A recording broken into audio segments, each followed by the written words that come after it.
nuclear atomic model.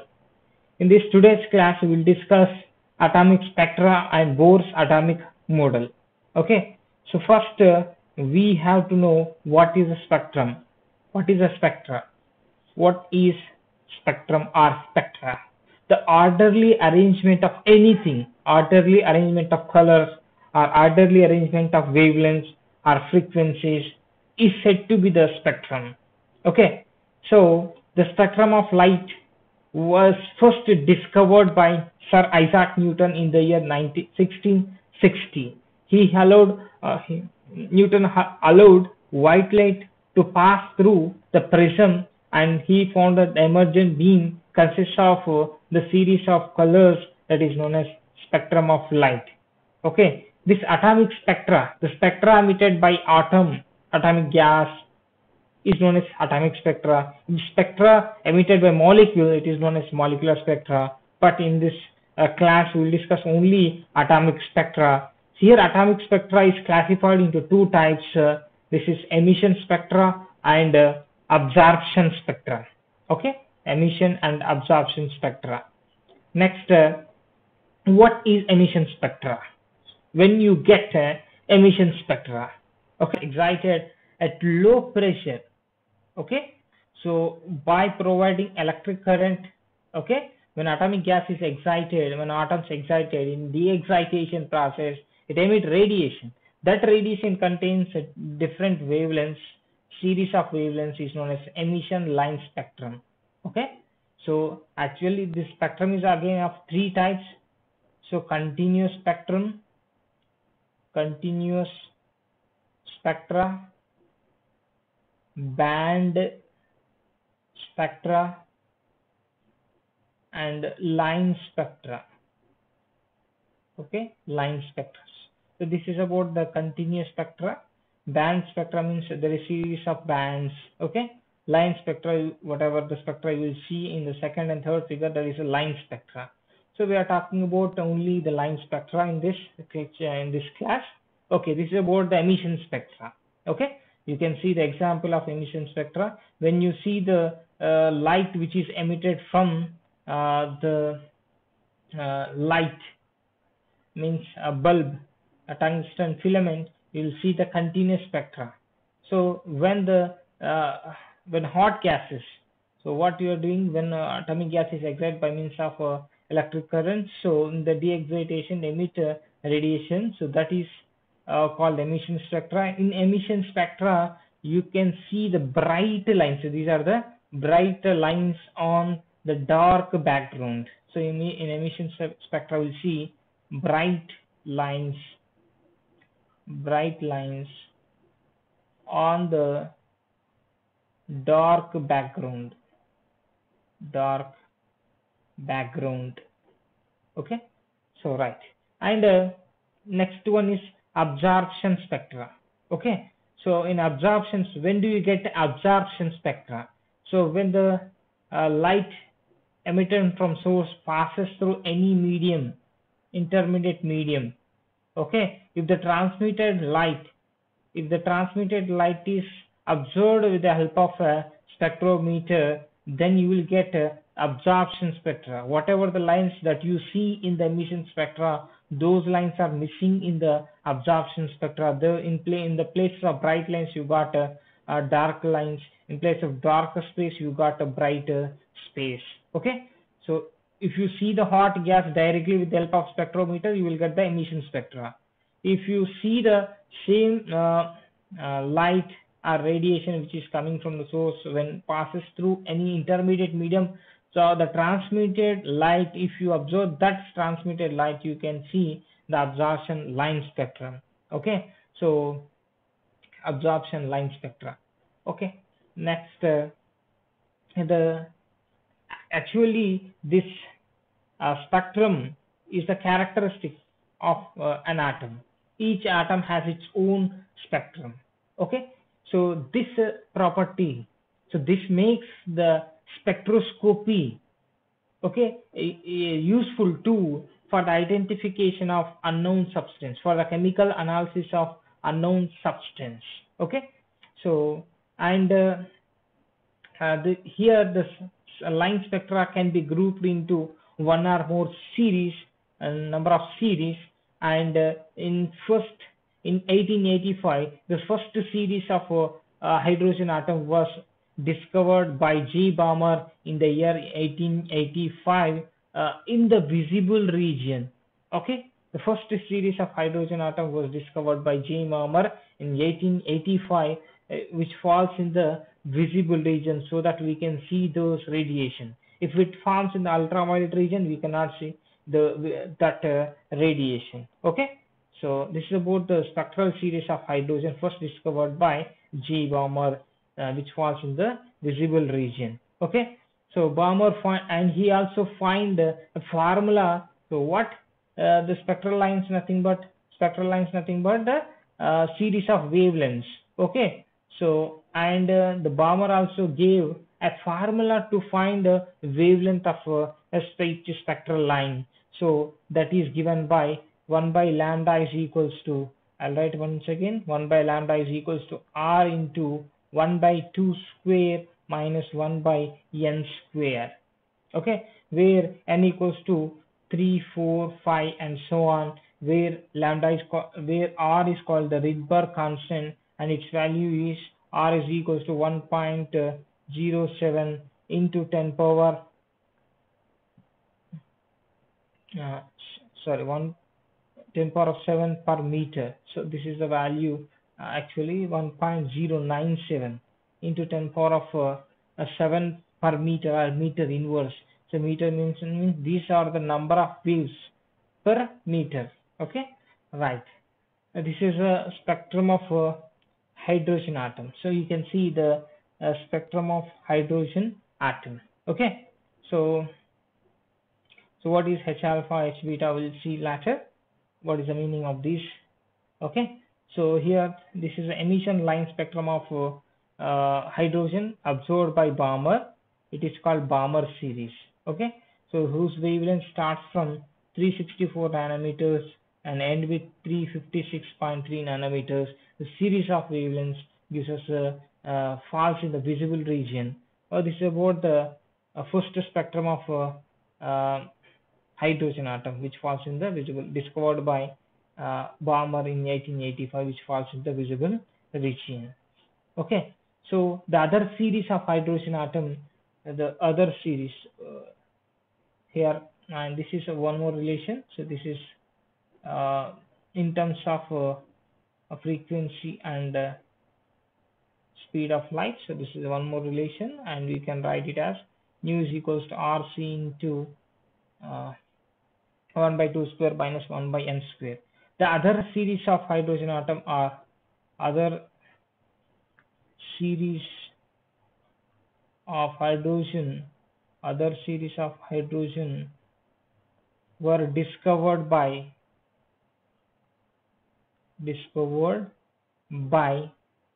Lyman, Paschen,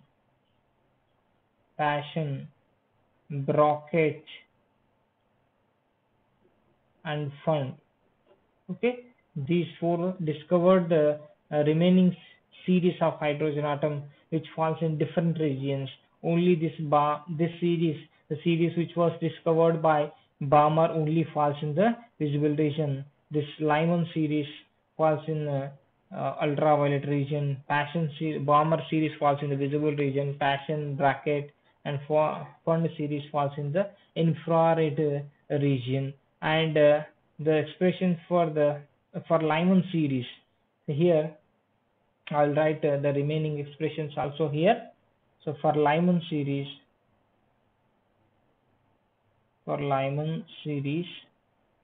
okay, the expression is same. 1 by lambda is equals to R into, but it is 1 by 3 square minus 1 by n square, where n equals, sorry, it is 1 by 1 square minus 1 by n square. Here when n equals to 2, 3, 4, 5 and so on.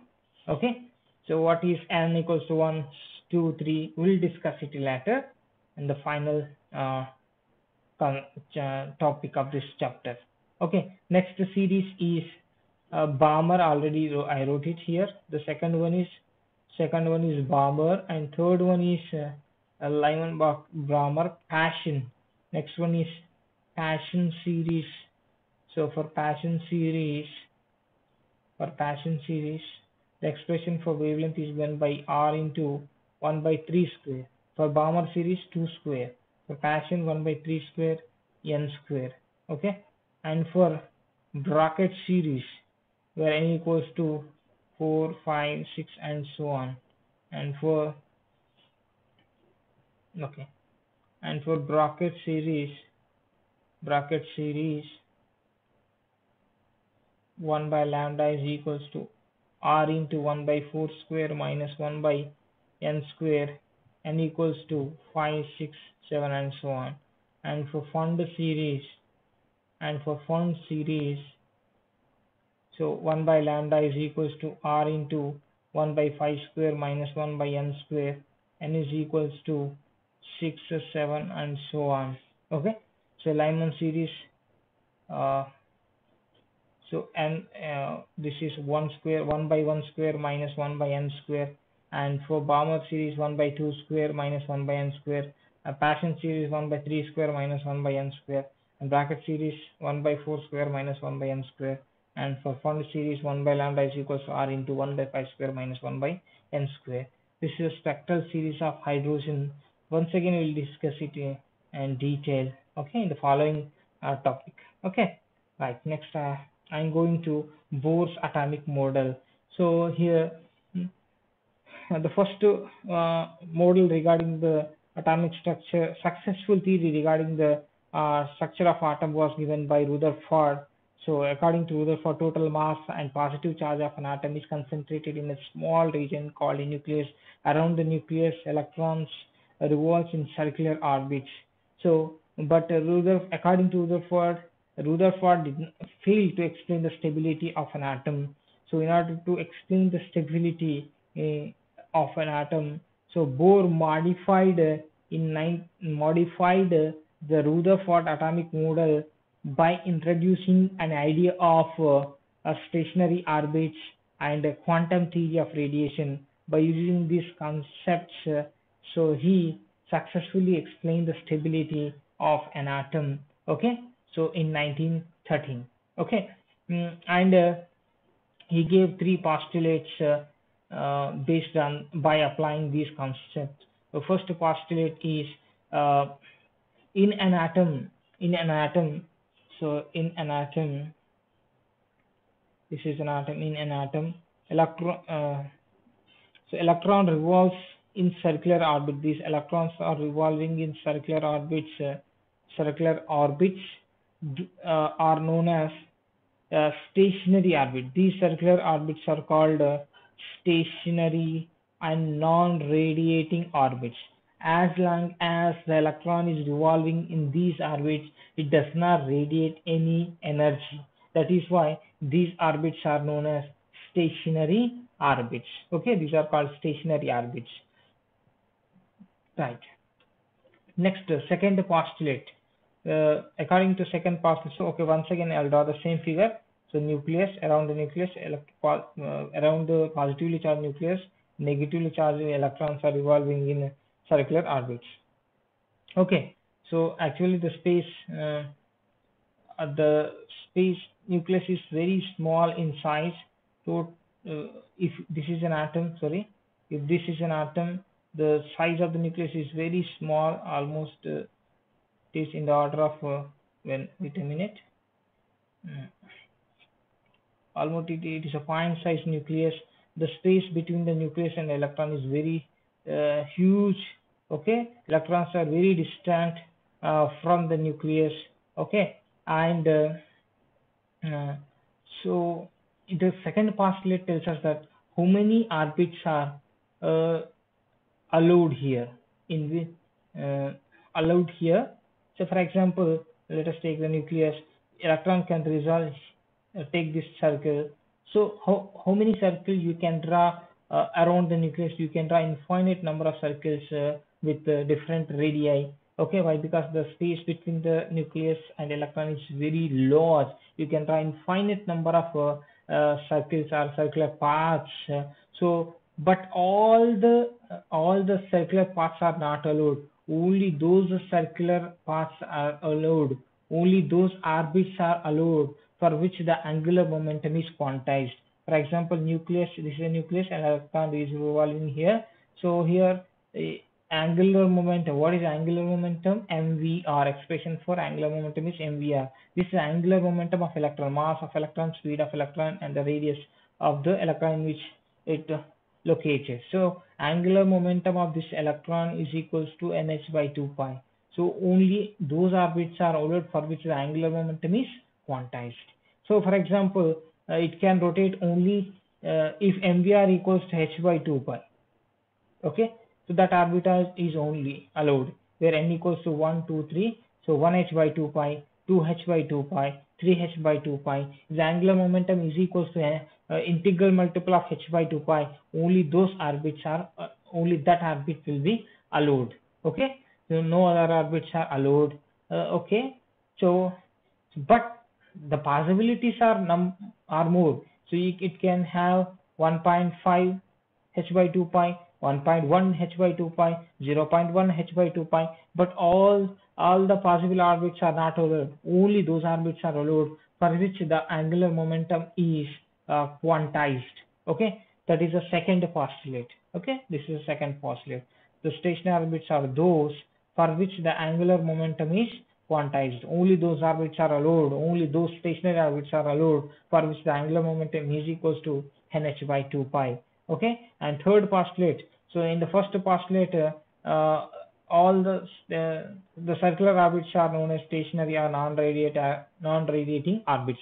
As long as electron in the stationary orbit, as long as electron in the stationary orbit, it does not radiate. This if it is continuously exists in that stationary orbit, does not radiate any radiation. When electron jumps from one orbit to another orbit, so the emission and absorption of radiation takes place when only electron jumps from one stationary orbit to another stationary orbit.